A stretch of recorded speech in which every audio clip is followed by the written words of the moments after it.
Okay. Welcome. Hey, God. Me, I was excited, I beg.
You're listening to the BB Naija Lockdown Breakdown on Not Just OK Radio. Welcome to the 7th episode of your favorite radio show, BB Naija Lockdown Breakdown. With me, your favorite host, of course, Afro7, and also with me, my co-host, my lovely co-host, Iffy. Welcome to our listeners. Please remember to send in your questions and your comments using our hashtag BB Naija Lockdown Breakdown on Twitter, and we'll also be taking comments on Facebook. Just rock with us. This is probably our biggest, most important show to date. There are many hot levels to dive into. Thank you guys once again. Iffy, are you there? Yes, I'm here. Hi, guys. Welcome back to the show. It promises to be exciting, emotional, but yes, we're here for you. So join us. We're also going to be taking messages, comments on YouTube as well. So please drop your comments. Let us know what you think about our hot topics. Thank you. Exactly. So as we do, we just quickly go through who was evicted on Sunday. This Sunday saw the last time we will see Lucy in the house. She left the house in a typical Lucy style, refusing to hug or say goodbye to anyone. Lucy Lou way. It's been a pleasure. Yeah. It's been a pleasure. I found that amusing and I liked it. What did you think of that exit? Yeah. Did you like it? Did you like that exit? It's Lucy. So, me, I'm like, peaceful girl and all of that. It was a little too much for me. There was no harm in just saying goodbye to the people that you've shared a home with for 8 weeks. I didn't think that it was too much for her to have at least just tried. But yeah, it's Lucy, so I guess it works. Lucy going Lou, so no surprises there. All right, so this week there was also another exit from the house. It wasn't an eviction. Ooh. I didn't watch the very first edition of Big Brother Naija, so I've been watching since it's Seagull Bay, as I tell you guys. For the very 4th season in a row, we have had a disqualification. This one perhaps not so surprising because we saw it coming, but it's sad nonetheless. And Iffy, do you wanna, tell us about this monumental occasion? Yes, Stella. Oh my goodness, I think this has to be the most. I think that disqualification was the biggest event of the season. That's why, yes. I think also the anticipation because viewers were kind of like, of course, what happened the day before. So the anticipation of what was going to be an outright disqualification or what. So I can still feel so surreal seeing as it was totally avoidable. I have my thoughts on this, but I'd like for you to Tola, to just do a recap of the events, of that evening to the viewers. But before you start, I'd like to reiterate that as unfortunate as the events of last Saturday were, even worse that it was totally avoidable. There are, however, many factors that were responsible for what happened, and we're going to explore them as much as time permits us on the show tonight. So, Tola, please tell us what happened. We'd like to let viewers who didn't watch it from the gate know exactly where they started from and what happened. So if you've been listening to the show week by week, you'll know that we've discussed Erica and her issues, her men, at length. At length. In fact, last week she dominated most of the show because most of the events that occurred in the house last week centered around her. So we've discussed this at length. So I'm gonna pick it up from the Saturday night party.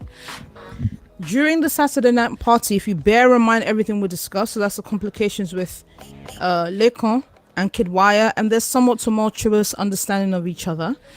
So we'll start at Saturday party.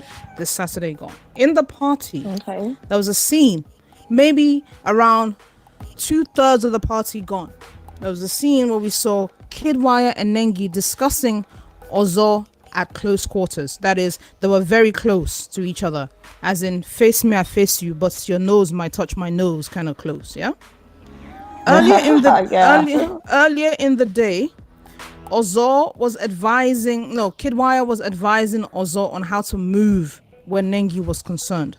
So I guess he was giving Nengi feedback on that particular discussion. So there were, it was loud music, they were talking in close quarters.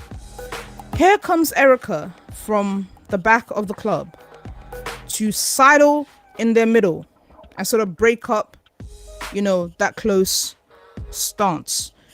But what's her name? Nengi was still leaning over Erica to conclude their conversation. So I suppose Erica didn't take to that kindly, right? That's event number one. Event number two, and I only found that out yesterday, is that earlier on in the evening, she had gone to accost V to discuss her answer to Ebuka's questions on the Tolani Badge and Neo situation, right? She had gone to tell V, the only reason I said that was because of what you said to Ebuka the Sunday prior, and V, V style. V was not very accommodating. She was like, well, it is what it is, whatever. So that's event number two. Event number three, in the same party, Erica went to Lekon and told Lekon that she hated him. And he didn't reply. He carried on dancing and minded his business. Okay, so these are the three main events. There's another event, but we don't know what this one entailed because number one of the parties involved has been ejected from the house, and the other side hasn't spoken about it. Actually, he has. Erica went to Kidwaya and was remonstrating with him for being at close quarters talking to Nengi. Later on in the party, Kidwaya was telling Ozo or Neo, who was it? Was it Ozo or Neo? That she doesn't like me to be around Nengi. Anytime I speak to Nengi for a while, she gets upset. Kidwaya was telling one of his boys that. This again was at the party. So once the party closed, now please feel free to use the hashtag BBNaijaLDBD in case I'm getting anything wrong, please, because we want to make sure we tell these facts as accurately as possible, because once again, this is the most important show of the season thus far. Now, this is what I saw with my own eyes. Once the party was over, they moved to the dining area. Erica was sitting on the dining table. Lekon was sitting to her right, taking off his shoes. Kidwaya to her left. And I heard Lekon say something along the lines of, I have feelings too. You're not the only one with feelings. I have feelings too. And I think, I don't know, but I'm going to guess is with reference to her coming to him to tell him that she hates him for maybe the second time or third time in 2 weeks, to tell him that she hates him, right? So then he gets up and he goes off. Now, when the camera returns to Erica and Lekon, whoever, it was her shouting at him, cussing him down.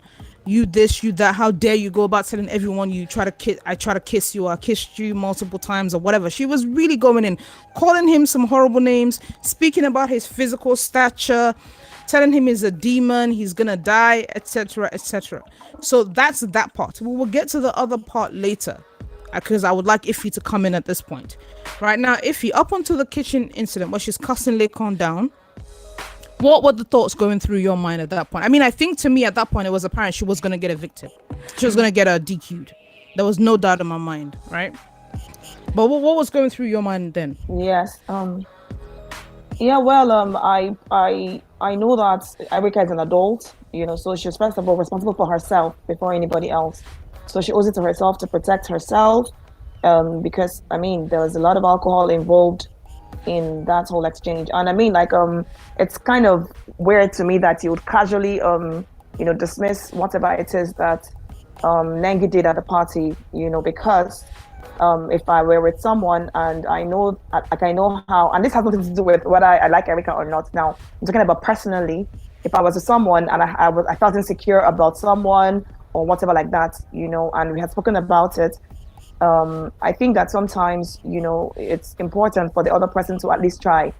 Like when Erica came in between Kidwire and Nengi dancing, in fact, she even pulled Nengi like, close to her body. So basically, all Nengi could have done was, I don't think there was anything that was so important that they couldn't have.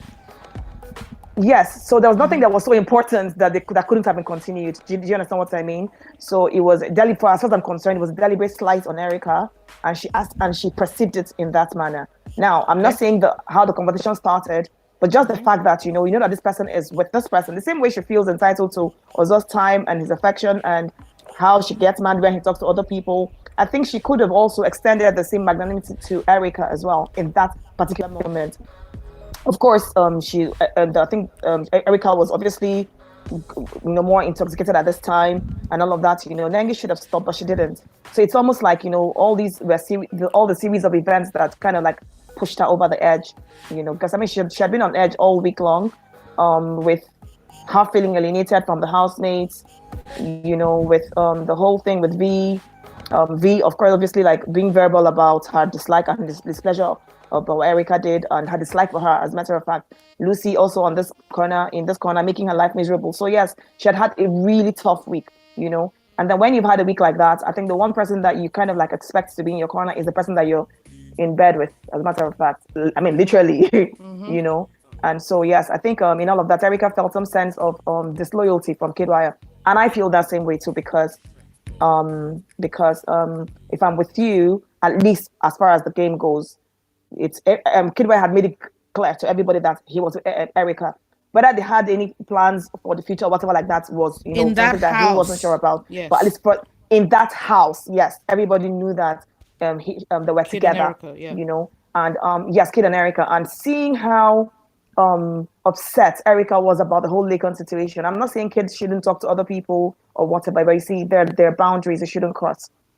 If I'm your friend, even for friendship and all, I mean, I take loyalty very seriously. And so, yes, Erica also, because she has said it's, time without number on the show that, loyalty is something that she takes very seriously. And, see someone constantly, do something that showed to her that he was being disloyal to her was also like, one of the factors that just kind of made everything so much worse. Yeah. So I have a question for you.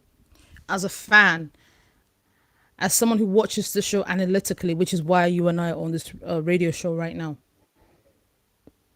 Forget the strikes for a moment. Look at Erica as a character in the house and as a person that you got to know over 8 weeks. Why do you think she got disqualified? I mean, like I said, I think I've said this before. I can't really talk about Erica's disqualification without mentioning her previous 2 strikes, which were stupid, by the way.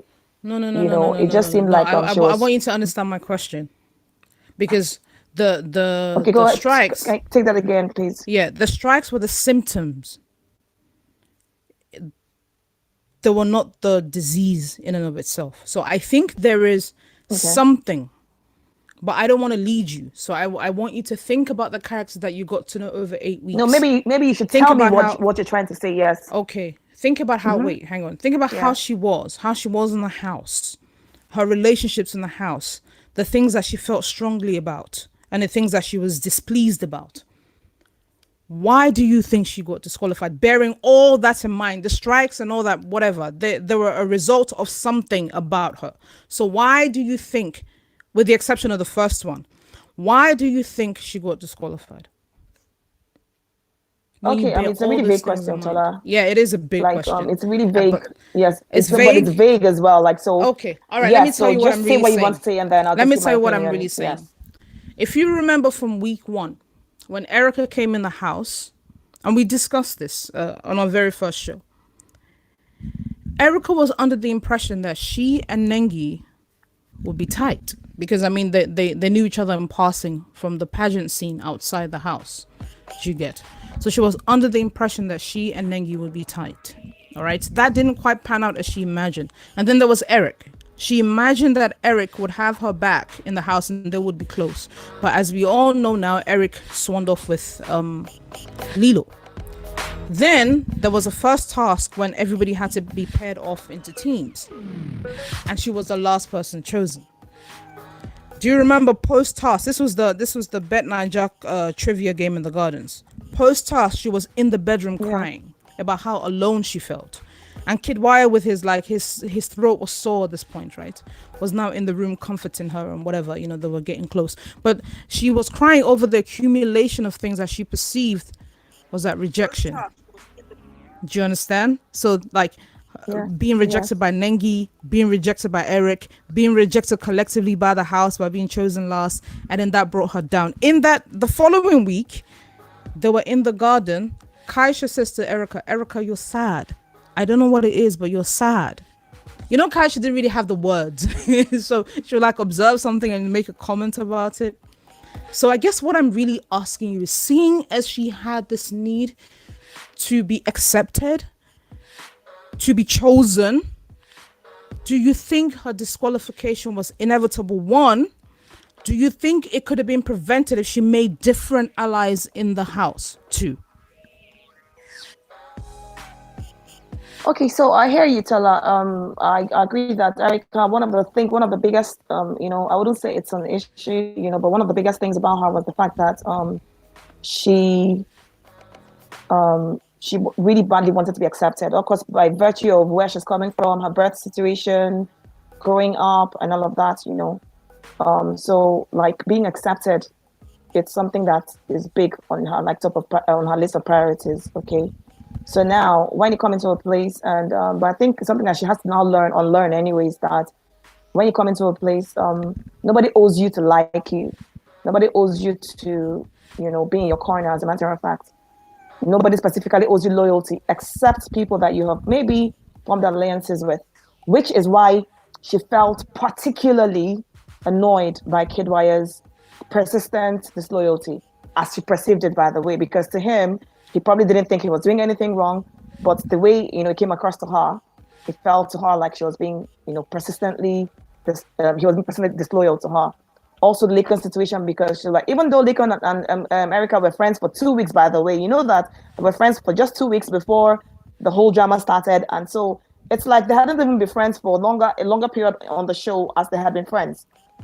But then, because at the beginning of the show, they were friends, so she felt this constant need. So even when it seemed like, okay, fine, the guy had said, give me some space, let me be, she kept going back, to talk to him, just because she felt like, you're my friend, so this is something that I'm a part of this, like I'm a part of this friendship and all of that, even though he had said, no, I didn't want to proceed with this friendship anymore, so yes, I think that I don't know the other people, also considering other characters in the house, I don't really honestly see anybody else on the show that I don't honestly see anybody else on the show that she could have formed alliances with that could have turned out differently, based on how, because she had tried to form alliances with Nengi, for instance, and that one really didn't seem very forthcoming with, that. And she had also tried to form, and then so basically the only person she really had on the show was Kid Wire, and then she became close to Tolani Badge as well. So, for instance, if Tolani Badge was around, I think that, okay, maybe something that could have been avoided, because she was particularly feeling very, very alone, isolated and alone, in that week. Yes, isolated and alone in that week, so which I think, yes, is really what kind of like drove her over the edge. So, I would like to also hear like what your take is like on this, Jola. Okay, so my take, and I've been giving this a lot of thought. And I know that the general consensus on social media, especially by people who don't watch the show, is that Erica was disqualified because of Lekon. And I would like to draw all your attention to the fact that none of the strikes she received, fair or unfair, and we've discussed the merit of the strikes last week and the week before, so we're not going to go into it again. Fair or unfair, none of the strikes she received was because of Lekon. Not a single strike that she received because of Lekon. Erica's constitution was not meant for the show. Erica is not a character. So, you come on the show and characters can either unravel, get stronger, fall down, be built up again by event. I think from the first week, now looking back, alliances were key to Erica's survival of the game. And I would like to posit something. If Erica and Lekon were still talking, she never would have received a single strike. Erica's need. I don't agree with that. That's actually. fine. I'll let you. I don't agree with address. that. Let's talk about. Yeah. She wouldn't have received at least 2 strikes. That's the way I see it. Erica's need to be liked completely without question drove her to leave the house, drove her disqualification from the house. That's my conclusion. It's that wonky self-esteem, that looking for someone, it's not that she just wanted to be liked by just anybody. She prefers to be liked by people she sees as being liked by others. So what I mean by that is Nengi, fine girl, popular girl. Erica even said this herself. Wire, fine boy. On a romantic level, she wanted to be chosen by him without question. And he was not one to offer that. From the beginning, he was going to have fun. He wouldn't admit to having feelings for her, even though everything he did in the house suggested that he really cared for her. But she wanted to be chosen by him unquestionably, and he is in there to play a game. Okay? Nengi is in there to run her race. Whatever that entails, that's what she's in there for. Erica herself said V is not my friend after V said she wasn't her friend, but Erica still felt the need to go and explain to V because she could not stand knowing that V was not cool with her, even though she herself knew that she was not cool with V. This to me was the biggest thing that caused her disqualification. You can talk about how she fell out with Lekon. You can talk about how she fell out with V. You can talk about how she and Nengi were not on the same page, but all these things stem from the same source, which is her need to be accepted, her need to be chosen, her need to be liked, and her need for people to be on her side. When Eric summed up their relationship before he left the house, he said to Neo, because I'm close to Lilo, Erica has stopped talking to me and has started giving me attitude. Meanwhile, Erica herself accepted that. She didn't want Eric on a romantic level. She wanted him as a friend. So why was his choosing of Lilo a problem to her? Because then to her, in her mind, that meant divided loyalties. Yes, Ovie. Shout out to the R&D. So if he's like, your point is not very popular, someone said, I'm just looking at a tweet before you guys jump. There's a tweet from Atemi M. She says, Ify, this makes no sense. Nengi and Kid were having a conversation about another guy. Say, what is disloyal about trying to hook Nengi up with another guy? This is beyond insecurity now. It's bordering on craziness. She's not a big. Okay, good. So we've already addressed OVA. I can see the tweet. So we've already agreed that Erica was insecure about things. Okay. Now this is where loyalty comes in. It's not on Kidwire. That's why I even disagree with some of the things that Tola has said.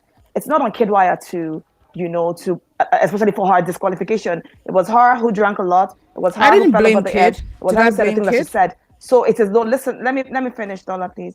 It's actually on her. Now, to respond to what Atemi said, what I was actually talking about is from Erica's perception of who she is with.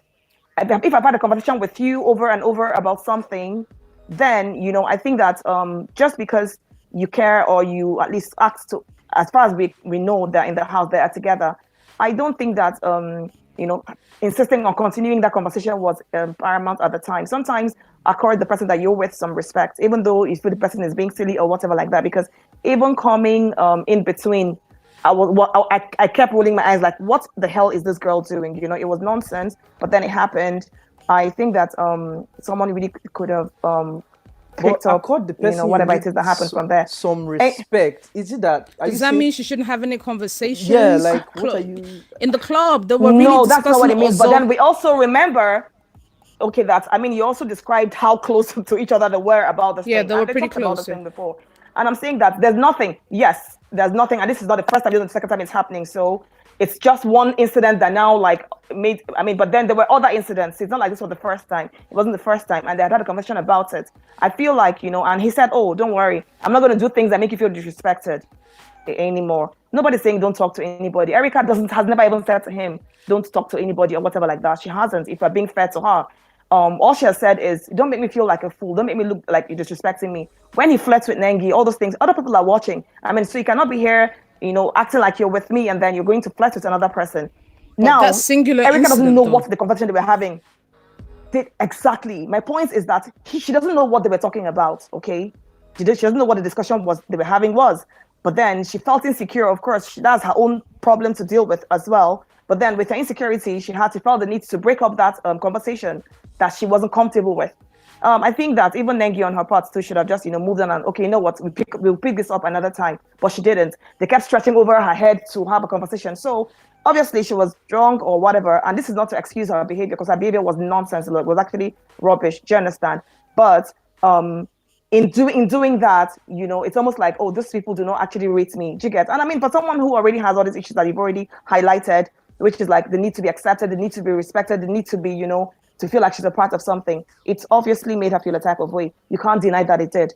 Now, in response to why I said I don't agree with you that if she was talking to Lakon, what could Lakon have done? Could Lakon have prevented her from giving the middle finger when she was a kid wire? He couldn't have done anything about it. Okay. That's one of the reasons why she got a strong warning. Shall I tell you? Shall I answer that for you? Okay, let me answer that for you. Remember that her first strike was for whispering. Remember that her first strike was for whispering, and the reason I said yes, I was getting to that. Okay, so what happened was after the task. Yes, I was getting to that. After the task, right, in which Kid Wire himself really messed up, by the way, and he never owned up to messing up. He was laughing, he was swearing, whatever. She laughed during the task because she forgot her lines. So she felt really bad and she wanted to apologize. Now, might I say to everybody that I was watching when she whispered to him live, and I heard her. I heard what she was saying. So it's not like she was whispering and she was inaudible. Me, I heard it as I was watching it live. But according to Big Brother, that was... But you know that when they whisper, they amplify the sound, right? Okay, that when a housemate starts whispering, the production, yes, they amplify the sound so that we can still hear what they're saying regardless, but they're whispering anyways. Let me accept that. But the reason she felt the need to go there and be apologizing for her failure, even though her failure was triggered by his, once again... You know what? Never mind. I'll concede this point. Let me not belabor a point that I realized that no, I don't agree with it. You're right. I agree with you. Yeah, you're right. Meanwhile, you're just right. one more I'll thing. concede that yeah. So anyway, and then go vote. Just 1 second. Yeah, guys, go vote for your housemate of the week on the Not Just the Case Twitter account. Is the pinned post. Vote for your housemate of the week. It expires in about 15 minutes. All right. Yes. Go on. Go on, Ife. Okay, so as I was saying, there's really nothing. I think at the end of the day, it's all on Erica, Now, this also now goes back to the integrity of the show in terms of how they meted out punishments and everything. I don't think that it's almost like every offense was punishable by a strike, I think that for a show like this where you have adults, I think that they were a little heavy-handed on issuing these strikes. For instance, she got a strike for whispering. She got a strike for leaving the room at 3 a.m., So it's almost like she never even stood a chance because, I mean, like, if those were her two offenses, then she hadn't even done anything major, to have, like, for them to have, like, you should have those strikes. I mean, of course, they were punishable. Last season, they were making people count rice till 2 a.m. or 3 a.m. They were making people there's so many other things. They're making people scrub the floor with a toothbrush or something. Those are the kind of punishments that I believe that at least are in the rule book, things that they could have done. I think that Biggie they were too generous with the strikes, if I may use that word. So like I said, Erica was responsible for everything that led up to whatever offense she committed. So if she gave the middle finger, if she allowed herself to be influenced so much that, this is something that we're doing or whatever like that, then it was her, she earned it. How if we can now argue if the punishment was commensurate with her offenses. Also, what else could she have done? She left the room at 3 a.m. Even if she was talking to Lakon, do you think that Lakon could have prevented Erica from being in the HOH room by 3 a.m.? So can I just say this? Can I just say this? That her association, yes, not blaming Wire, but her association with Wire doomed her. It doomed her because they're polar opposites. Okay, Kid Wire, given his background, is somebody to whom authority does not mean that much, because he's a privileged kid in Nigeria, and we all know if you're in Nigeria and you're of a certain privilege, authority doesn't really apply to you. You can get out of it by paying your way out of it, or even sometimes you don't have to pay. Once they hear your last name, you're free to go. I have personal experience with this. My last name leads people to assume things about me, so I get away with certain things. Do you understand what I'm saying? So in the house, I don't see how. I'm not blaming him. Please, listeners, please try to understand what I am saying. They're sitting in a gathering about to go and nominate. Other people are there. They're not whispering to each other. Kid Wire is whispering in Erica's ear. I'm just telling you the differences that's, in the. that's not Wait, true. That's not true. You have to. Everybody was whispering. Listen. You have to let me finish, please. Kid Wire's approach to authority is very lackadaisical. Certain things he doesn't see as a big deal at all. Okay, giving the middle finger to the cameras is not really a Nigerian way to behave.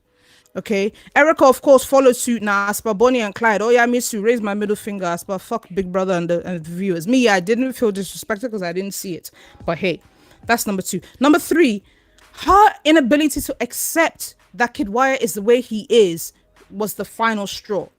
This guy did not want to be held by the wrist. He wanted freedom. And she desperately needed loyalty. She needed him to claim her in the house in all the ways verbally he could have claimed her, even though he was doing so through his actions. So that association with Kid Wire doomed her, not through his fault. He didn't do anything willfully. He was being himself. But because they were so not compatible, her being associated with him, that's why I said her alliances were key to her staying in the house. If she was not allied to somebody like Kid Wire, whose ways are so different from hers, she might still be in the house today. On a non-romantic level, or not on a romantic level, if she did not get in a relationship, if she did not get in a relationship with someone like Kid Wire, if she had other people who were more grounded around her, she might still be in the house today. And I stand by that. So let's take some YouTube comments, please. Okay, I agree with you actually on that. All right, go on. Okay.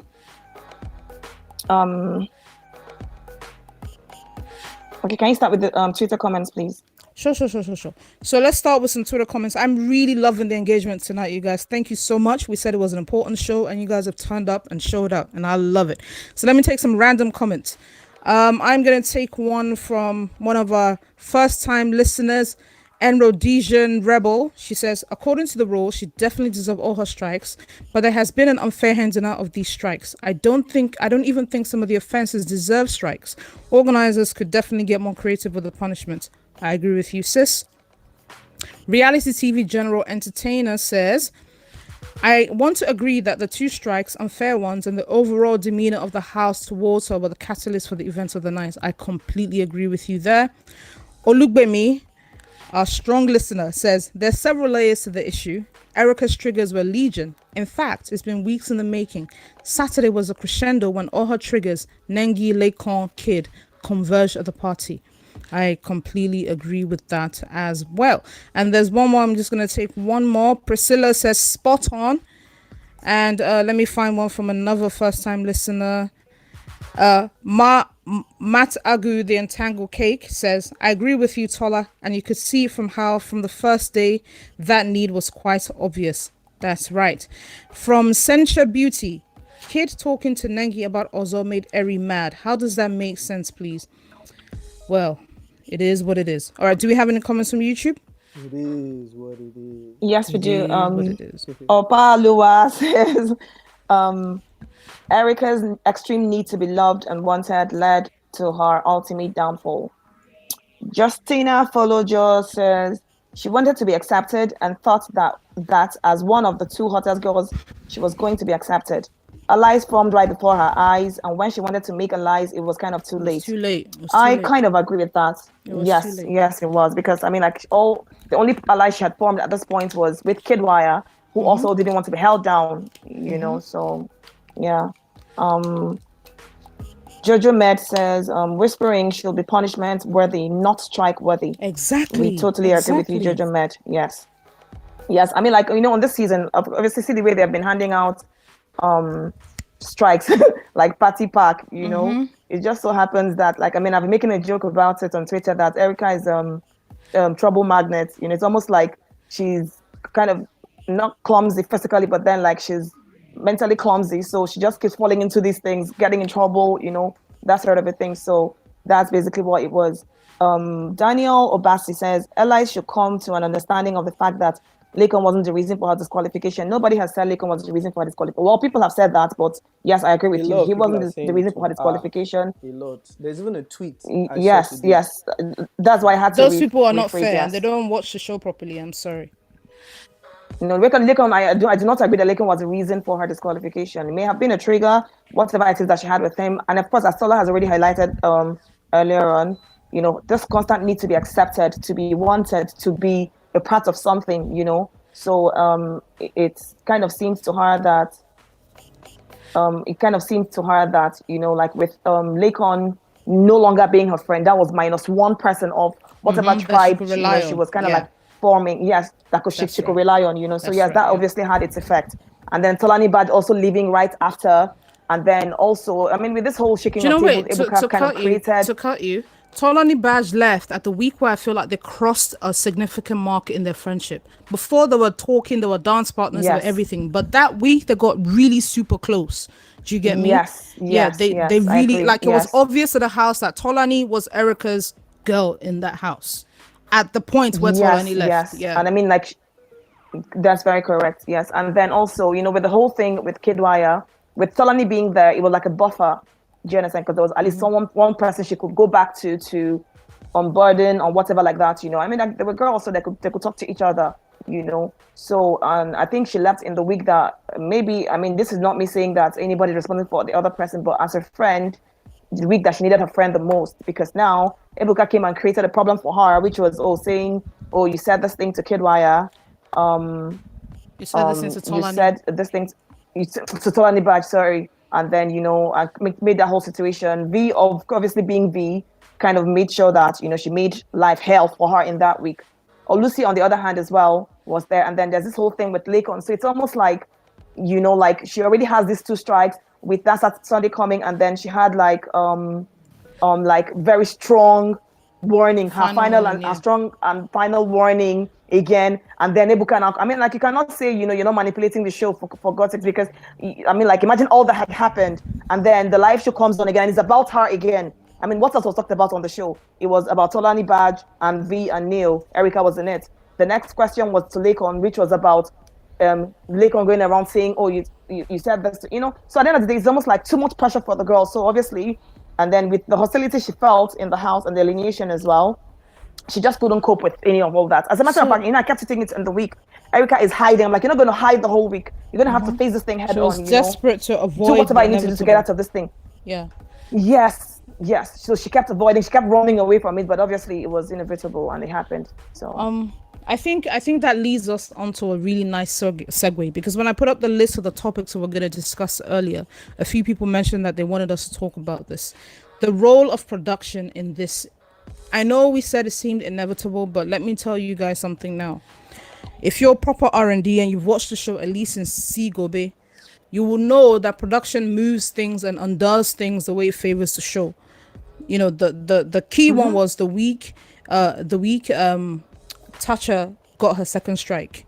They joined together events that happened in week 1, week 2 that they overlooked at that time. They joined it together, put out her private diary session, amplified when she said why has a long tail and 2 branches, cobbled it all together just to give her that second strike, so that way the third strike and they could get rid of the girl as soon as possible. Obviously she made it easy for them now with her scoring, but the point is production has a way of doing these things. By the time Erica was on her second strike, if you watch the show thoroughly, not all these Twitter watchers or WhatsApp watchers, I mean, if you watch the show thoroughly, you would know that the third strike was inevitable. It was just inevitable. Okay, which leads me to say the week she got evicted, it was already too much. Yes, exactly, like Ify just referenced, for 2 weeks in a row the show was centered around what Erica did or didn't do.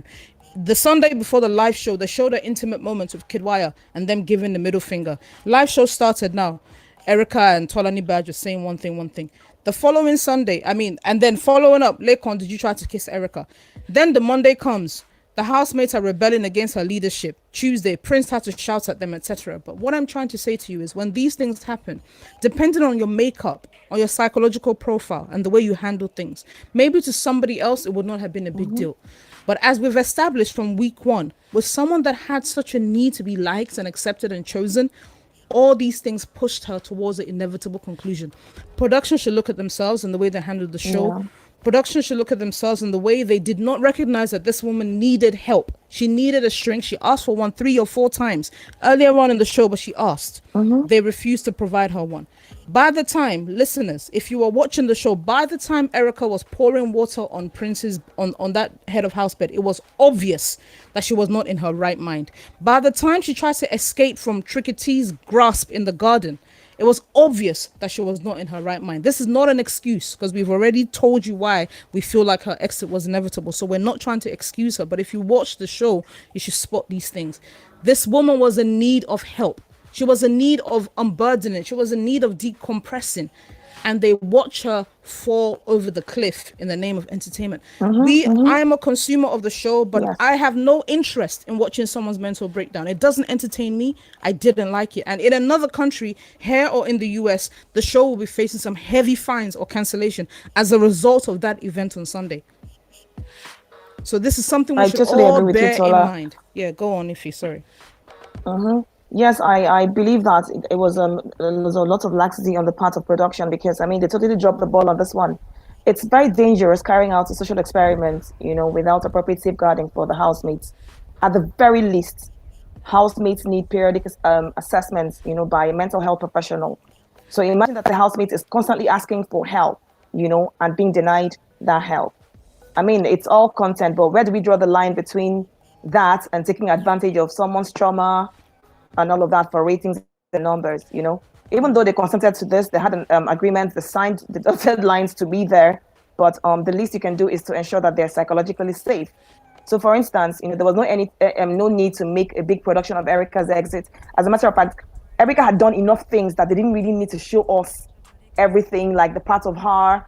I mean, like if they had picked 3 They things out of what she did humiliated her. and They mentioned it, humiliated her yes, again. it was like there was absolutely no need for that. I mean, like what was even more heartbreaking is that nobody noticed she was having a mental breakdown, and if they noticed, no one did anything about it. Alcohol aside, it was clear, it was glaring to me, at least I recognized it from something that I've seen before, or something I've probably even experienced, that she was having a mental breakdown, and no one did anything about it. It was, it was content for them. So the camera kept following her around and around and around, and no one did anything about it. So for me, I felt like no, they didn't. I mean, it's glaring with everything that's happened now, that the way they played the show, they only care about turning a profit. That's like And a hill I'm willing to die engagement, on, because and that's it. It was sad. It was sad to me. I really wish Erica well. I Yes. hope that Lekon and Prince did not take to heart the things that she said about them, because it was obvious she was not in her right mind. If you've watched her post eviction video, she apologizes again. She said she was relieved, and she looked relieved. She looked completely Yes, she relieved. And did. I'm glad that she's got her wits about her, and hopefully she has love. Look, we might have our favorites when we watch these shows, these seasons of BBN. We have our favorites, we go all out for them. But I would like to think none of us wish the housemates bad. Even if they're not our favorites, we don't wish them a mental breakdown. We don't wish them humiliation. We don't wish them that. So I'm glad Erica looks better. I'm glad she's off the show. For her mental well-being, her leaving the show was absolutely the right thing. And I really do hope that Lekon and Prince did not take to heart the really horrible things that she said to them. Lekon in particular Yes. seemed more concerned about her well-being, whether you think it's genuine or not, whatever. But he seems concerned about her well-being. I was particularly stung by the things she said to him and Prince, because I feel like Yes, yes. under different circumstances, these 2 people could very easily have been her allies in the house. So it was just a shame how things turned out for her. But Yep. we wish her good luck and Yeah. good health as well, and love, and people who love and support her around her. Shout out to Elise for holding her down. Okay, Go on. but on this though, right? I don't know. It's just a random observation. What is it about the house, right? Because this is the 3rd straight season where it looks like there's been some sort Fourth. of, should I say, mental breakdown. There was, or that's what we've chosen to call it. I don't know if, because it's not diagnosed yet, right? There was Cece and Toby, Cece exploding on Oh, Toby thank 2 you years for saying ago. that one. there was I mean, it is even worse than this. I feel like CC's explosion on Toby because it ran for Oh, hours, right? It was a long time. and Ify and I discussed this. Thank you for bringing this up, Yeah, Ify. Do you then want of to do course you there want was to the touch on last this year really one with quickly? Tacha and Mercy, and then No, now what is it about House? That's I think Sissy's one is the most comparable to this one. Ify, do you wanna talk about this? Yes, Should we talk about because it real quick? like it just still boils down to, yes, it just boils down to what I just talked about. On the show, they don't really take priority to the housemate's mental health. So you're in a place where you're like in a box, so to speak. Like you can't go outside. You can't. Everything is controlled, basically. Like in such a controlled environment, feels like you're in prison.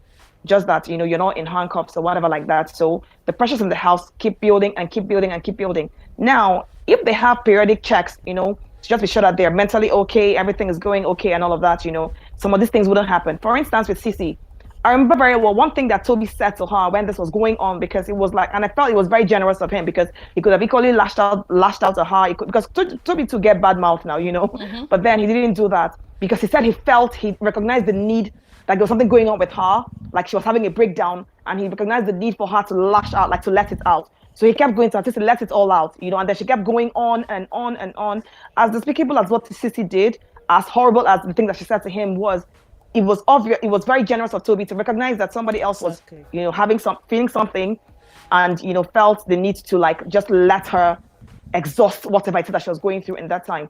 Now I feel like because like they need to, in fact, at least after now, it's something that production really needs to take seriously, because you see this girl that leave the show, Cissy has, everybody says, oh, she's the angriest girl in Nigeria, the people who will never like Cissy because of things that she People said to went to the Toby, and airport to understandably too. physically assault her. Remember, after the show, people went to the airport to Assault her, yes. assault Cece.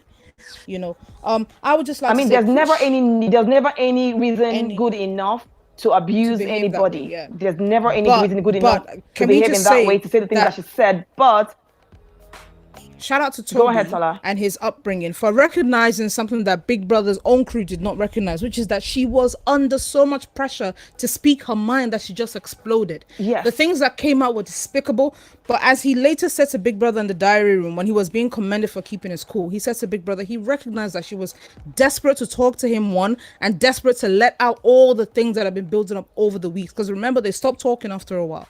So things had been building up inside her that he felt she needed to get out. So he wasn't taking anything she was saying to heart, even though you could see at some point he was affected, but he thought her need to speak was greater than how he was affected.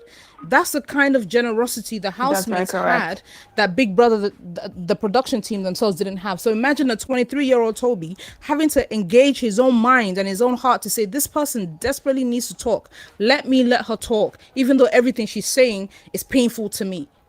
It shouldn't have to be that way. It shouldn't have to be 23-year-olds looking at each other and saying, oh, let me let you talk. Somebody overall should take control. Let me look out for this person in that way. Do you understand? Yes. At the point where Tricky T and Raya were trying to restrain Erica, it was obvious that this babe was not in her right state of mind. At the point she went to laugh in the production window, it was obvious that we watched Erica over 8 weeks now. She's not a wild babe.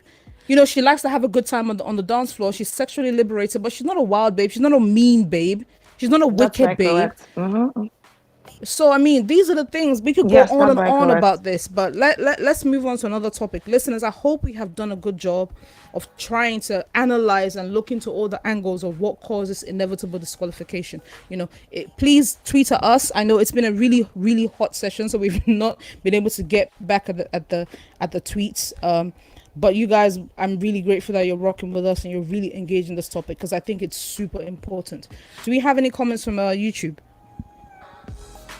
Yes, we do. I'll take just a few. Oh, and it's refreshing again. Sorry about that. Oh, okay. No, it's fine. Production team really had it in for, that's from Jojo Med. Production team really had it in for Erica, and she would have definitely been disqualified later in the game because that was their goal. That's another conspiracy theory, and a lot of people seem to believe this as well. Yemi Adebisi says, do you think Ebukas need to shake tables and asking about topics, e.g. Lakon's kissing claim, discussion between Erica and T-Badge, unknown to the housemates, impacted Erica's disqualification? Yes. And it wasn't just Erica's disqualification. I think if you remember Sunday, And please, if we're dragging this on for too long, let us know. But it's very hot, so let's discuss it. If you remember Sunday, because they had received so much criticism during the week, there was no tables to shake. The show was boring. The show was dry. You had no questions to ask the housemates because the lack of creativity, the lack of thought that goes into the Sunday process. I'm not blaming Ebuka for this because he's the messenger, but it's obvious, right? This Sunday there was no table to shake, so the questions were boring. It was dry. Every week, if you don't lie about what a housemate said, you will inform the housemates of things that were said in private between other housemates. You will inform them as if the show is not centered around the housemates being completely isolated from where they can't see. You will table their discussions in the name of shaking tables. You will affect their games completely whilst in the house. You will put their mental well-being at risk, because that's essentially what happened to Erica. He blew up the conversation with Tolani Badge unnecessarily after the babe had already been turfed from the house or whatever. So then Erica's left there to fend for herself with the thing, right? Then you bring up the Lekon after you'd already asked about Lekon and Erica the previous week or 2 weeks prior to V. It's like you're setting up these housemates because the production team can't think. Sorry, go on, Ife. Yes, you're very correct, Tola. I was just agreeing with you. You know, like, it's just what it is. She was set up, and I mean, like, I think because there's really, like, there's nothing else to do in the house, so they have to keep creating these dramas. So I mean, they have to, like, so I mean, like, in looking at it from another angle, it's also possible that maybe they didn't quite understand, because if they were also being careful and checking out, like, being interested or looking out for their mental well-being, they would have understood that and known that doing this to someone consistently would obviously have an effect. But then, because it seems to me like nobody was looking, you know, it was just really all about putting out a show and getting ratings and all of that, you know, so nobody noticed engagement, exactly, you know, so nobody actually took note of that. So they were clearly, so I'm just saying that it's possible maybe the intention in quotes wasn't to push, like, wasn't to, like, you know, get disqualified, but then everything that they did suggested that, you know. Yeah. They were just pushing her to somewhere, just to create drama, just to whatever it is. But I think we've exhausted this topic long enough, so we can move on to something else now. Man, it's been hot. It's been hot. Thank you, listeners, for sticking with us. We really tried to do justice, and I would venture to say we did. All right, moving on to the next thing. This one is also serious, so listeners, it's serious. Ozo and Nengi, Kilo Day, actually. That's how I put the topic. You know, tweet at us. Killer de, us, man, killer de. Let us know what you think, because this one actually, to me, is more than meets the eye. Now, I would like you to set this off, because I feel like I've been talking too much. You set this off. Tell us about these two, Osman and Nengi. Tell us. Okay, so there's a general assumption that, well, consensus that Ozo and Nengi's relationship, well, Nengi doesn't want. I mean, that's how much she says. You know, she doesn't want. But people believe that the reason Ozo keeps coming is because Nengi is doing one thing, saying one thing, and doing another. Do you agree with that, Tola? To an extent, yes. Okay, good. Because I agree with that as well. Yes, to an extent, yes. However, if someone comes, because now you see, we all know that Nengi cares about Ozo to some extent, and we wouldn't want to see Ozo in trouble. Because you see this whole thing, the moment Nengi says, "Oh, you're pestering me or you're bothering me," I also believe that there's a bit of fear of what could possibly, because I mean, now she's obviously formed an alliance with Ozo, so it's like her person now. Okay, that is take away the romance of it. Just take away the romance and see that Ozo is her person.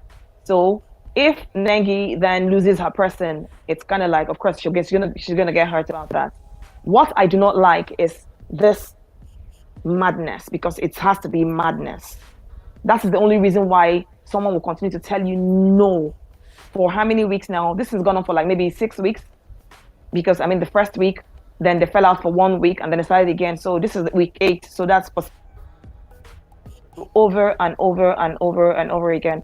So as much as I understand that Nengi's behavior doesn't match up with her, the words that she says, she needs an ally, and she's found an ally in Ozo. So there's also the fear. I mean, imagine the first time that Nengi said, "Oh, she didn't want," and then Ozo stopped talking to her. So of course she can't fathom that in this time, in this time of the game. Of course she knows she needs Ozo for to progress to progress in her game. However, in her personal whatever, like she understands that she doesn't want to be with this person. She said it to him, time without number. She's shown it to him. Well, maybe not shown, but then I think maybe she needs to just be a little bit more stern with him to say, hey, listen, this can't go on. And of course, this morning, or was it this morning, she said to him that they can't be doing couple things when they're not a couple. We are not in a relationship. I know she seemed quite irritated about that, you know. And she said to him, we are not in a relationship.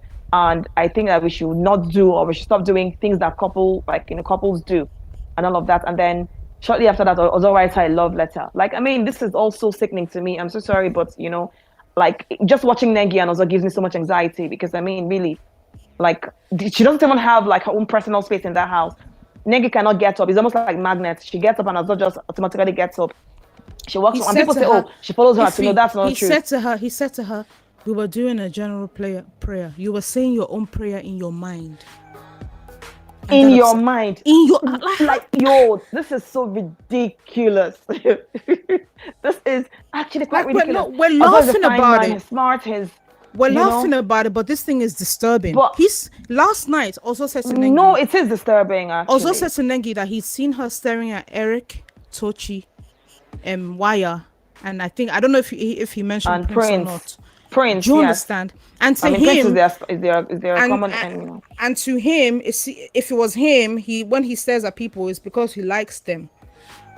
So now she had to explain that. And prior to that, the day before, he was upset because she got up from the dining table and walked out to the garden. Like she wasn't even allowed the room or space without him requiring an explanation as to why she chose to leave the dining table without him. It's all fun and games because a lot of the viewers are seeing it as if it's romantic. This thing is disturbing.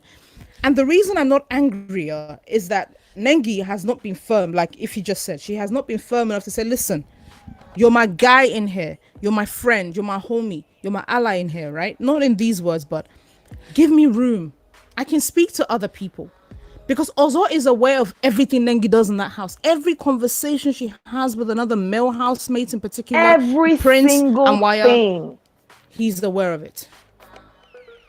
Following her about, cutting her off. Like if she's walking, he will come and cut off another exit to speak to her about God knows what. Today they had a task. She was just about to walk to Prince and Tricky to discuss the task. It's called blocking. he cut her off to take her to the room to show her his silly love letter. In the middle of a task. Now, I agree with you that Nengi herself is part. Nengi herself is part of the problem because she hasn't been consistent with the words that are coming out of her mouth. 1 minute now, she's saying to Ozo, "Listen, like if he just said we can't do the things people in a relationship do," and she's sounding super annoyed. Next minute, she's calling herself the Bezos. Next minute, she's entertaining him talking about Joseph and Flora, the kids that they're gonna have. Next minute, she's a very nice lady. She's a caring woman. That's apparent, right? But if you know someone feels this strongly about her, he told her, I'm in love with you and I'm willing to get married in December. He told her this. If you know you're not feeling the same way someone is, especially someone who's feeling for you as strongly as Ozo says he is, you need to give some room. You need to give some space. You cannot carry on with the same level of intimacy and keep saying to the guy, no, I don't like you like this. But everything you're doing, I completely agree. To him, points to the fact that you like him. So which is it, Nengi? Do you like this boy or do you not? To me, I don't think she likes him that way at all. However, given that he likes her, he's going to interpret her actions through that peculiar lens of reciprocity, even though that's not how she feels. So that we don't want to drag this, but that is it makes me feel some type of way, man. It makes me feel some type of way. That love. And I mean, like I see the. Yeah, I read this one love note on Twitter today, or was it yesterday? And that thing was so funny from Ozo. Was today. Yeah, I believe that was this morning. What in the world was that? Which kind of primary 5 love letter that you send on Valentine's Day to your babe or to your guy was that? For me, I say it is manipulation, because I cannot just finish telling you now. It is now. We cannot be doing lovers things and then you're not coming to write me love letter. Then how do you want me to? How do you want me to react to it? This is a show. Not just one page. Yes, this is the show. Pages. People are watching us. I'll not come and show that, okay, I don't want, and of course there was this thing with Esther and Fraud last year, you know, and Fraud kept applying pressure. Esther had said, I do not want this thing.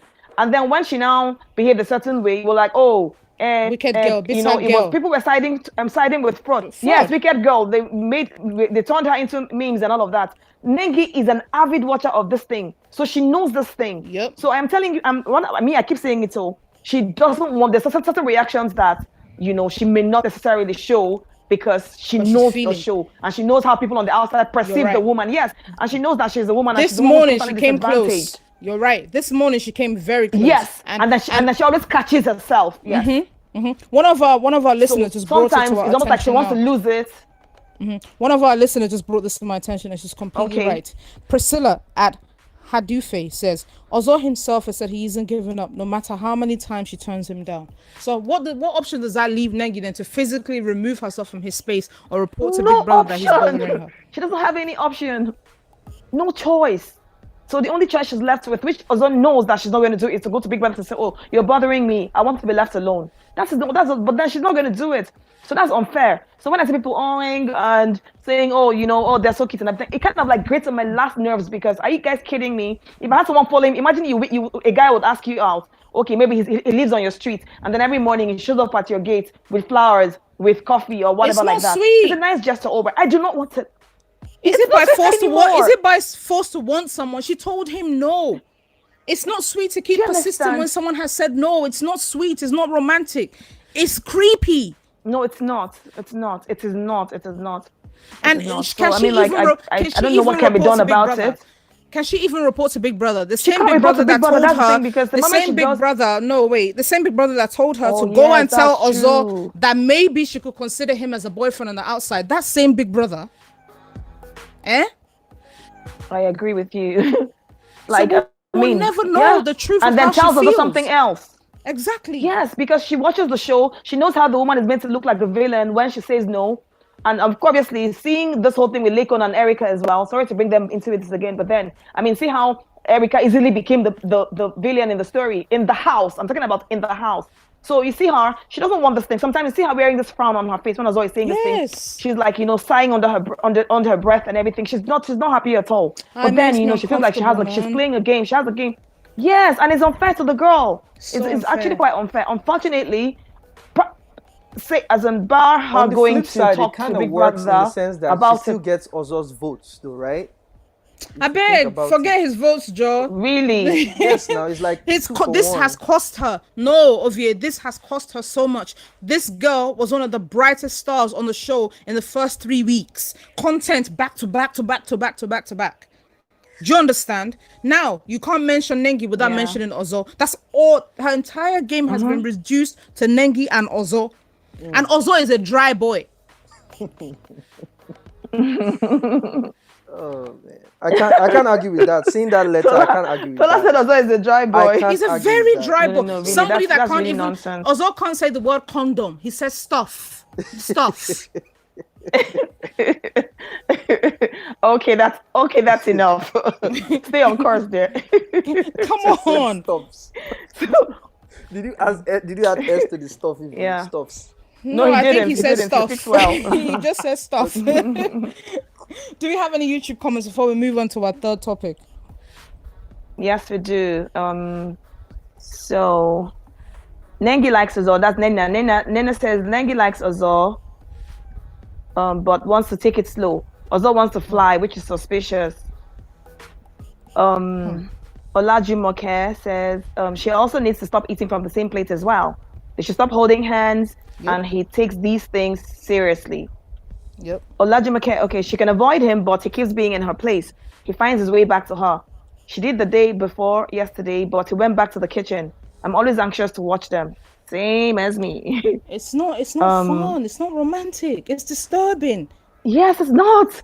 It's disturbing, you know. I mean, like she's sleeping. She just wants to sleep, you know. And then he's just there staring at her. And that was an example I gave to someone. Yes, and there was an example I gave to someone today on Twitter. I said, even when Nengi was on her period, okay. I mean, like you're a woman. You know yourself. You know that you just want to be left alone. You just want to like feel everything you're feeling by yourself without any extra person talking to you or touching or whatever it is. But then the whole time, the girl didn't have even a moment to herself. It was constantly in her space. It was constantly in her business. Like she couldn't move from it. Come on. Like it's unfair, honestly. No matter how romantic people think it is, I think it's bullshit. It's not romantic. It's unfair. Ozo is a cool guy, yes. Ozo is a cool guy. I think he should just get this thing together. Let her be. She's not running away. There are no exit doors where Nengi can disappear from. There are no windows in the house that she could crawl out from. Give her some, respect her space. Let her be. So it's just almost like she's lost the freedom of personal space.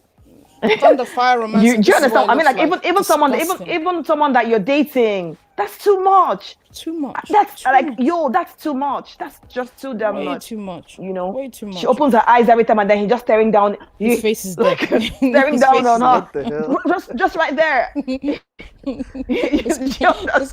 No, that's too much. It's crazy. No, I'm upset because it's really anxiety inducing to watch.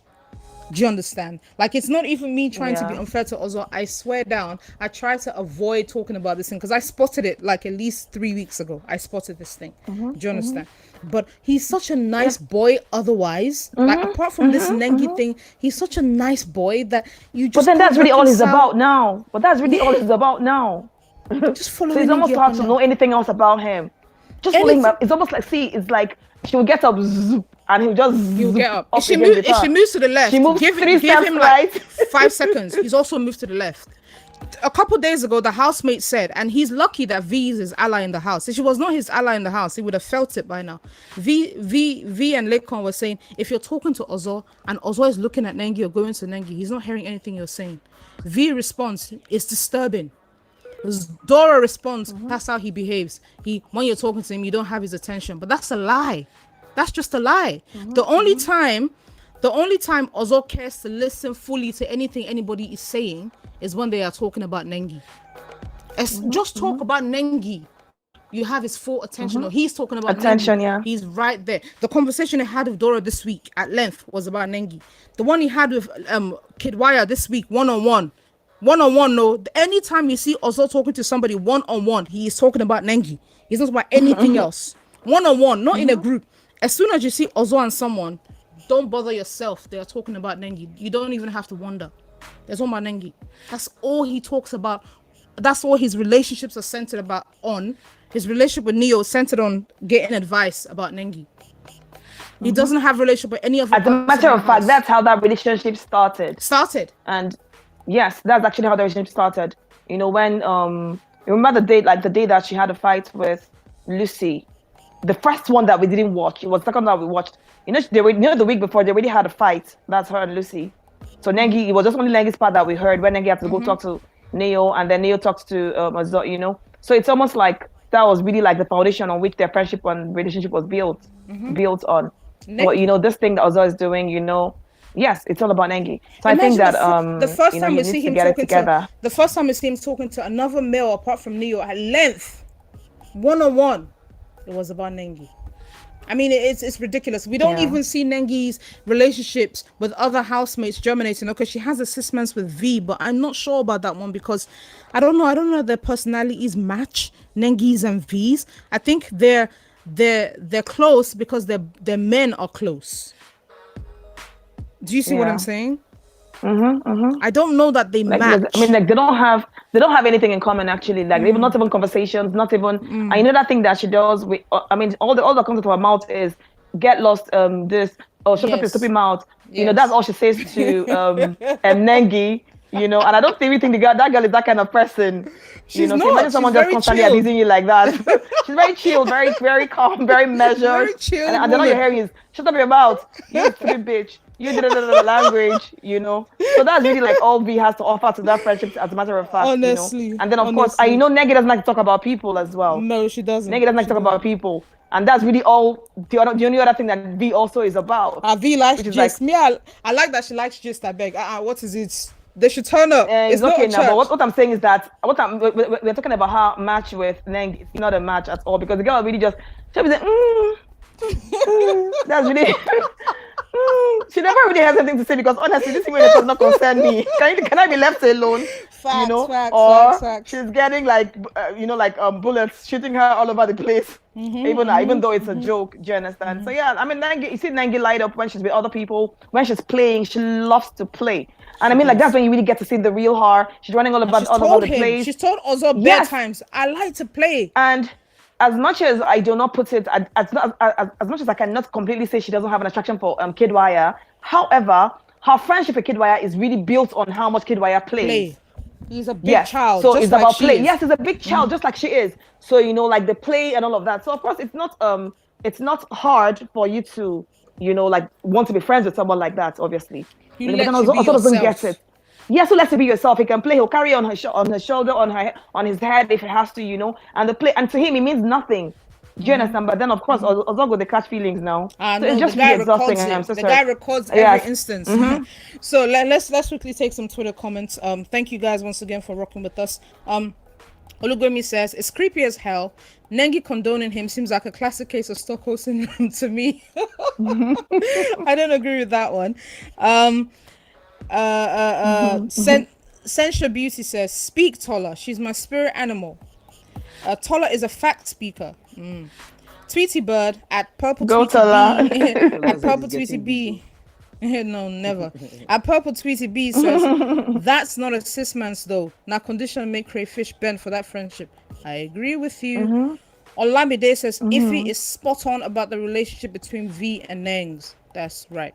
And 85 million Sensual Beauty says, Nengi and kids is probably the only true friendship. Well, it is what it is. Do we have any comments? But it's that friendship. It is what it is. It's that Yes, we friendship. do. I'm seeing something else. So you people are seeing friendship. Me, I'm seeing We're something. also We did not seeing dispute it. that there could We're be other also seeing things. it. Okay. Yes, okay, nobody's just making disputing sure. that. We are also saying that yes, they actually have a friendship where she's allowed to be herself. She's allowed to play and jump around and climb the table if she wants to, without being looked upon like, oh.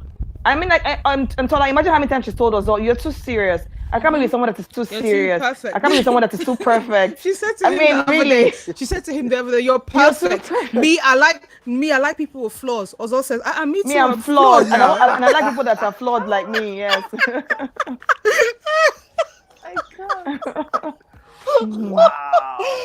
So, Oh Lord, it's really a lot. Honestly, I honestly take feel some YouTube comments, please. So we YouTube can comments. move on. Okay. Lajimake says, laughing my ass out. You are clearly not getting the point. Stop trying to ignore the fact that he is getting out of hand. He has clearly said no. She has clearly said no. How is she leading him on? Then Gunning Gomez says, if Ozo survives next week's eviction, you guys will see Ozo's real game. Well, and leading him on is also reciprocated by his advances, action, reaction. I think OMG, V confirmed that. Did you watch this at all? V assumed she was jealous. Nengi didn't tell her that. That's true. That's true. Yeah. We did assume that. That's true. That's very true. Yeah. Well, let's take our final topic for the day, because I mean I think we've sort of spoken about Biggie's inconsistencies with the strike. Let's just quickly mention the fact that for provocation, V and Neo, even though the House got a last final general warning, V and Neo were issued another general warning for provocation. But for whispering, you got to strike. Yes, that's like the craziest. That's the craziest thing this season. Let me even, because I mean I watched this thing. See, I mean I know we talk about this a lot, but I felt so uneasy with what was going on with them in the room. It felt to me like, I mean, this house is tight enough. Now restraining someone from coming out of a room where she clearly didn't want to be in to speak to you was a lot for me. And there was a point where V even grabbed him by his shirt and hit him on his chest. Yes, Neo held her, even though she kept saying, leave me alone, he held her, like kind of like held his arms around her, and she didn't want that. Neo deserved, if not Erica, I know that you say because it's Erica Sha, but that's in fact two strikes for her and Kidwaya for that one, for that particular incident. Worry I beg. Yes. See, which dirty now she now, would have Tola, collected all did three you watch the strikes. part? Yeah, now, Tola, did you watch the part where Neo went to speak to what's her name now, V, on the bed when she was already sleeping, and he went to kneel He by took her her, bedside to talk to yeah, her. yeah. I He think you was, told me about yes, he this. was Yeah. literally covering his mic. Yes, it was like he was turning it up, but like he was kind of covering his mic to talk. He was whispering to her. Nobody heard a thing of what he said. And then when he wants to talk, he will not cover it again or turn it up or whatever and speak to her. That's, at least we were shown this. We didn't imagine it. It happened. We were shown. But then they didn't even make any mention of it because, of course, that's to be showing us. I just feel showing us the biggest all thing. The sorts. biggest thing about that incident is they didn't show the housemates the video. They did not. They gave a strike. They did not show the housemates the video. Okay, we talk about production every single week and the inconsistencies. Listen, if I start, I won't stop. But you just bear it in mind for this incident where they talked about provocation from V and Neo to each other. They did not show the housemates a video after they had just shown the suite of offenses Erica committed to the entire house. Don't tell me they didn't have time, because they knew they were going to do that and they should have prepared adequately. So I don't want to hear about they didn't have time. They knew what they were doing, and that's how they decided to handle it. So that's just a taster for production and consistencies. I think we've talked about it a lot today, so we can move on to our So I need to read the topic. comments, please. Wait, let me read the comments. Olajumoke Adenaya says, I was also anxious about that. Neo should have moved. Moved. That's move, that's just the British thing, man. Move, man. Wait, how can you guys not be entertained by that? A clash of cultures, basically. Wafi boy and a British No, I beg. Rules are rules. I beg. May them get it was a lot. Natural. It was a lot. I back my guy. Rules are rules. You can back him, but rules are rules. I mean, none of these housemates are perfect or entirely flawed. They're just like us. They're humans with their foibles being displayed on national television for people like us to analyze and pick over. Do you get me? So if you love any of them, if you love Ozo, why not? If you love Nengi, why not? If you love Neo, why not? Do you get me? None of them is like, oh, throw that person away. Their faults are highlighted because we're looking at them 24/7. So let's talk about the last topic. We wanted to quickly highlight Prince. Every week we highlight a housemate. Just in case I get accused of bias, we chose to highlight Prince before we knew what the nomination results were. If you believe that, okay. If you don't, okay. But that's really what happened.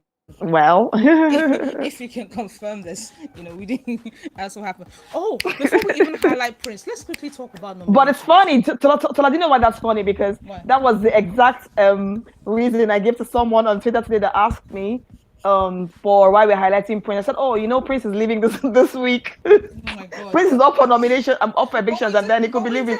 But we already had this conversation like last week. Because honestly, I just needed it to end already. Like. We didn't actually know. And then, of course, we already talked about it now. Was it like on Saturday or so? We had a conversation about it, who we're going to highlight this week here. So we already knew we're going to highlight, or even when someone asked as well, or someone asked, like, was it 2 days ago? I think you replied to him and said, oh, we're on that already. Exactly. So my baby, Oriade, the Onocheze, Prince Nelson. If you know me, you know that I really, really like this guy. I like him because he's a stand-up guy. He's very serious. He could have a bit more of a sense of humor, but he's a very serious guy. He gives us all to tasks. He takes his defeats to heart. I mean, he's still young. He's 26. He can work that out, as time goes on. But I really feel like his game was a mess. And the reason his game was a mess, he's an avid watcher of the show. I was privy to an episode last night where he was discussing the show with the BB Naija show. He was discussing it with Lekon and Dora, and you could tell this Lekon, yes, I also caught that conversation. Yeah, this is someone that really watches Big Brother Naija. So he got his game entirely wrong, which is he didn't make the right alliances if he made any at all. He didn't know when to let his guard down. He didn't know when to be vulnerable, and when he was vulnerable, it didn't come across as believable to the audience because he seemed like someone that had his emotions in check.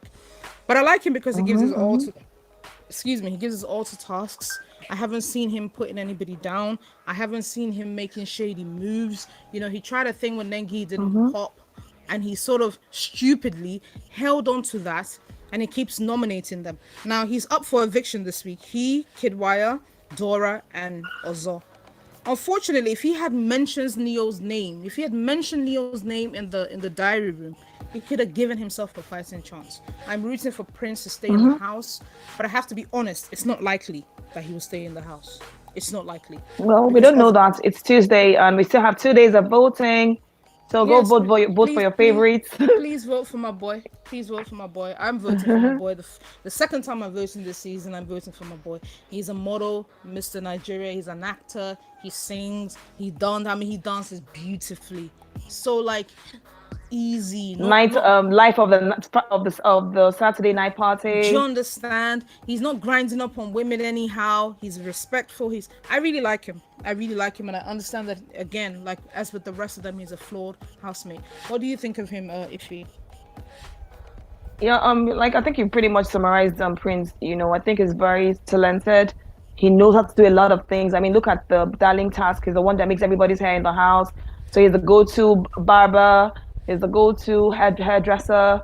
And all of that. And I mean, like he actually knows a lot of things as well. Almost like Lekon. But then he's overkaku chai. That's just my problem with him. Like he's so calculative. I just want him to just relax a bit. I mean, I can see how he used to be with Dorothy and then who else again?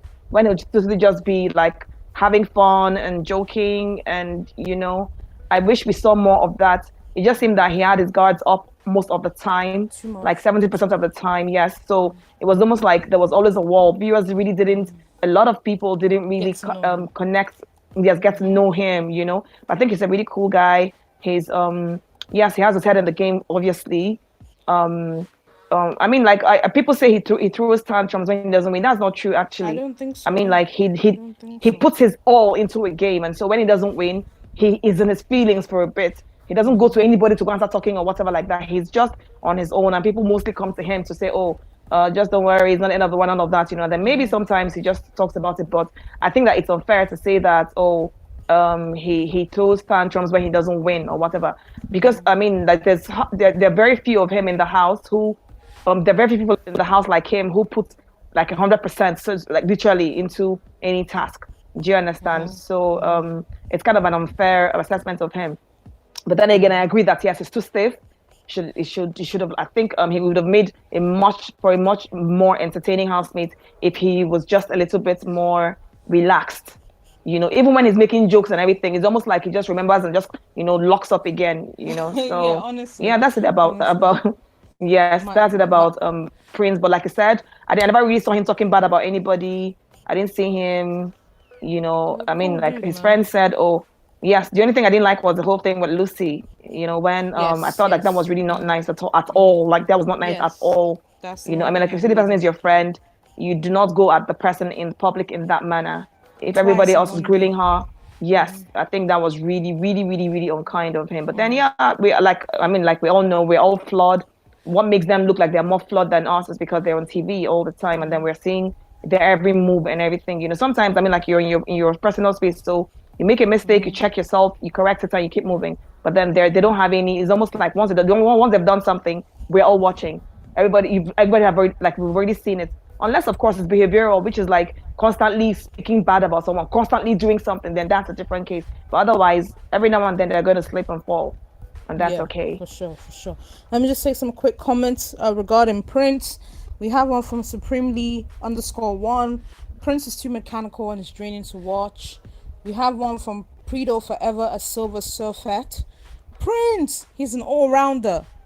Reality TV General says Prince should have relaxed and let us taking care of him, but he just couldn't. You're right. Zahava Goldust Adami says thinking about his nomination makes me angry all over again. Could have really given himself a fighting chance by nominating Neo. And it's not like they share any significant relationship, so it would have been a solid choice. See, I don't even want to think about it. Things play out the way they're supposed to play out, and it's his time, and that's his time. It's all I good. agree. It's all Yeah. good. So do we have any YouTube comments for a roundup? Let's see. Okay, just people sending emojis. Jojo Med says he's overcalculated, which sort of ruined his game. Yeah. Okay, laughing my ass out, Tola at grinding up on women. Prince really wasted his nomination. Yes, that's in agreeing with what Tola said as well. Yes, he really did waste his nomination. I mean, he had one job and he messed it up. Olajumoke Adeneye says yes, he is. He has another 2 million at the end of the season. Amen. So yeah, I think that pretty much sums it up. Man, you guys, this has been my favorite show of the season so far. The level of engagement was crazy. We really got to talk about some burning issues, like in depth. I really enjoy that. This is why I watch the show. If you follow me, you know this is what I do. I really, really analyze the show. If you follow Iffy, you know this is what she does. We take pleasure in doing this, and we really thank you guys for rocking with us. Please let us know what you Housemate of think the we can week. do better. We'll get there. Please let us know what you think we can do better. What you think we can improve on. But that said, let's talk about the housemate of the week. Thanks to OVA for interrupting my flow. But this week we had nominated Nengi. Nengi had an interesting week. She was a topic of a lot of conversations, courtesy of the thing we talked about earlier that we shan't talk about again. Then we had Trickety. Tricky T survived. I mean, Tricky T was not even the bottom two last week. You talk about grace. This guy has it. Okay. Yo. Once again, he won the head of house. When, in my opinion, it should have gone to Dora, but that's the topic for another. It should have gone to Dora, you guys. She finished from 1 to 30 straight through. No obstacles. She finished with 45 seconds left. The fairest thing would have been to give it to her, especially when they let Neo respell the word and go again. How is that fair? I don't understand. But anyway, whatever.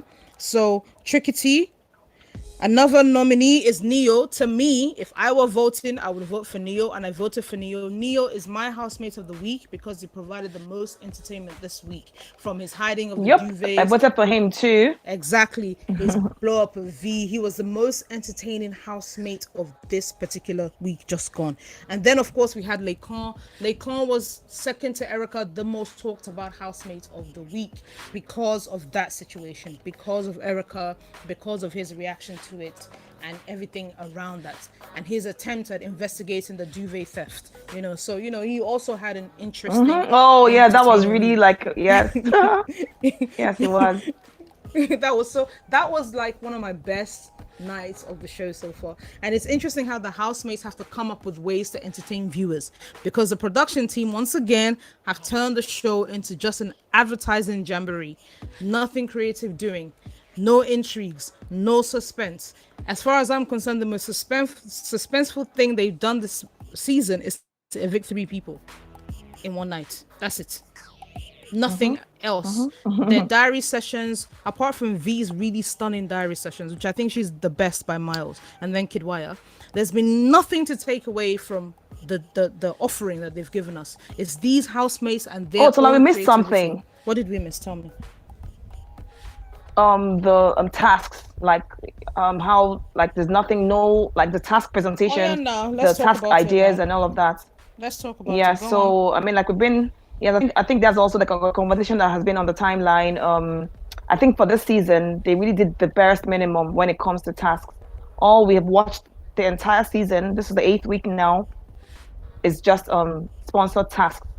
So which is like, of course they're trying to maybe like the do jingles, so it's everything centers around doing a short play to sell a product, doing a short skit to sell a product, doing a small jingle, a song in the form of a song or whatever to sell a product. That's basically all we've watched this year. I mean, imagine other seasons where they've had, imagine Tasha sewing until like 4 a.m.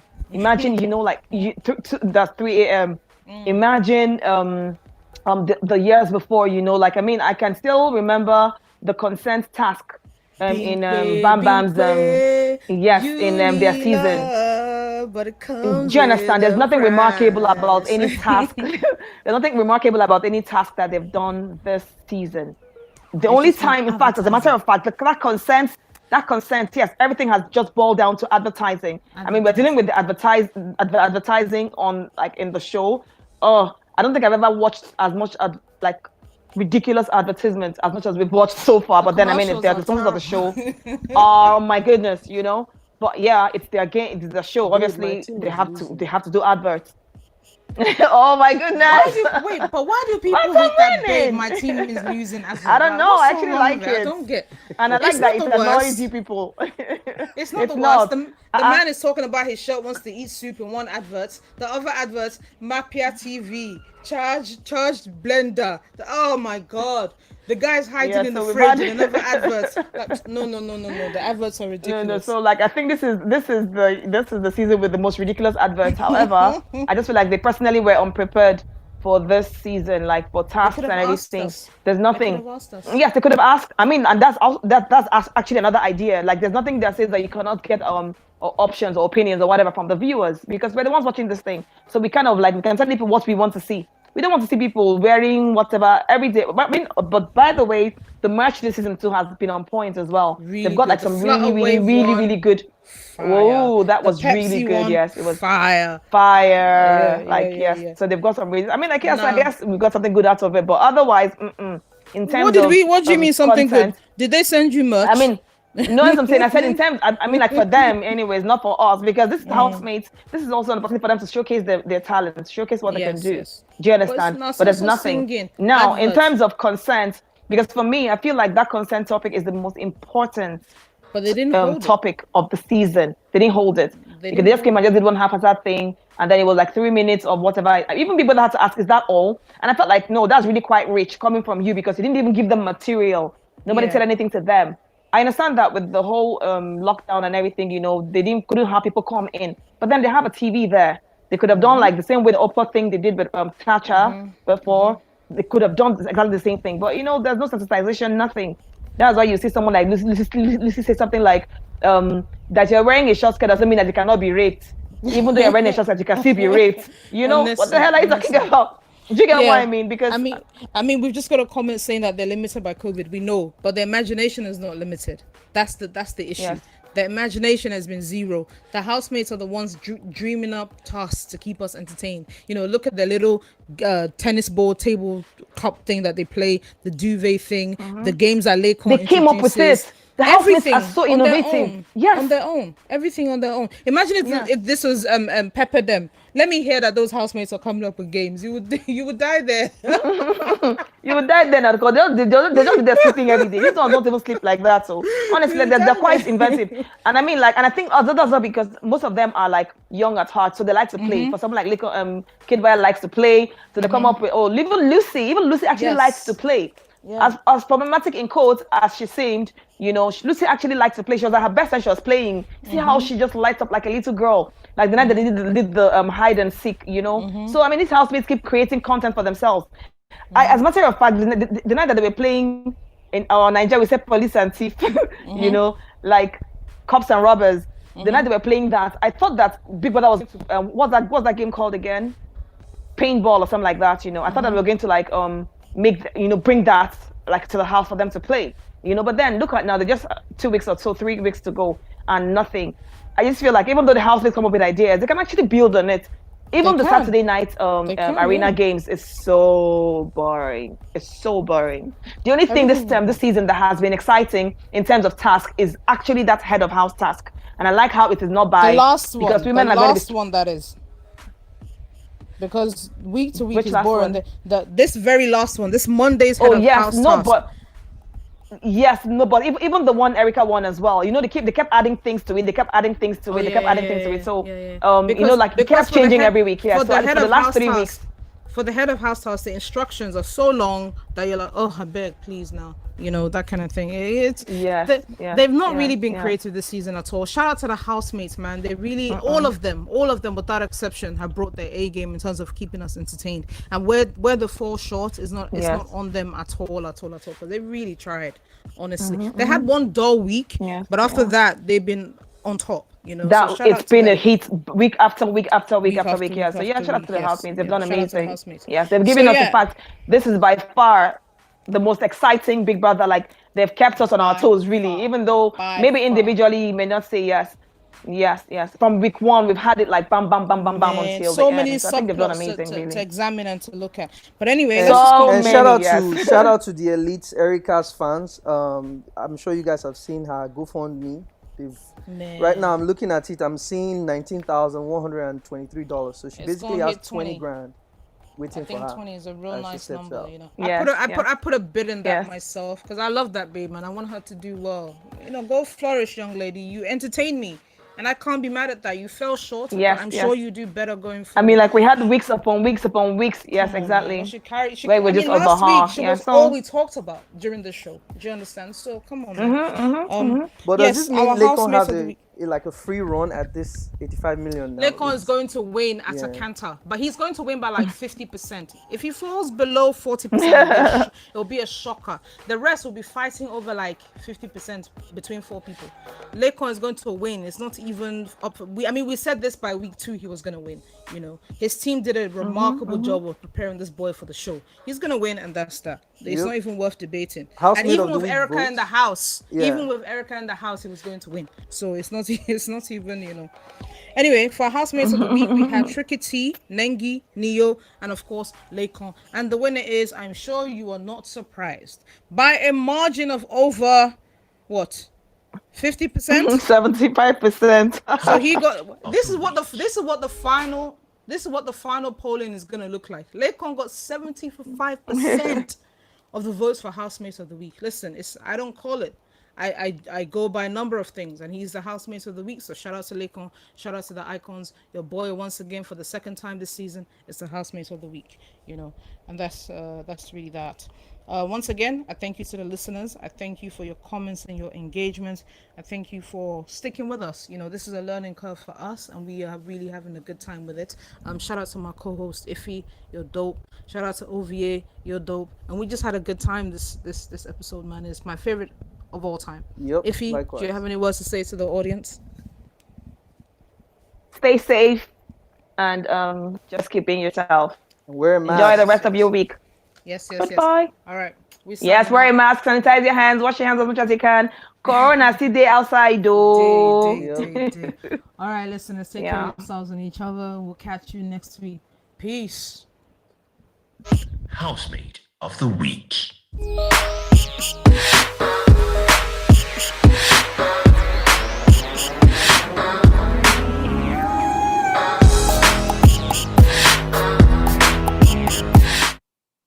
You're listening to the BB Naija Lockdown Breakdown on Not Just Okay Radio.